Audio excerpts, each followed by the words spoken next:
ఎవరిని వెతుక్కుంటున్నారు? చదువు లేదు, మార్కులు లేవు, సబ్జెక్ట్లో ఏమైనా ప్రశ్న అడిగితే వెళ్ళబోతా ఉంటారు.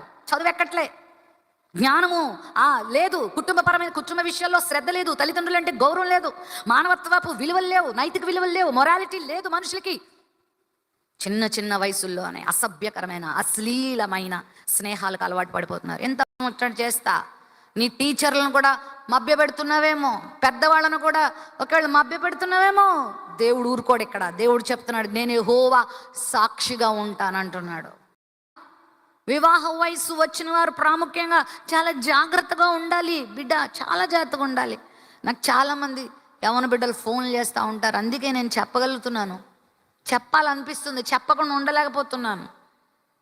మగ పిల్లలు, ఆడపిల్లలు, మీ లిమిట్స్లో మీరు లేకపోతే రేపొద్దుట జీవితం పాడైన తర్వాత మీరు ఏడ్చిన ప్రయోజనం లేదు. వేలెత్తి చూపబడతావు.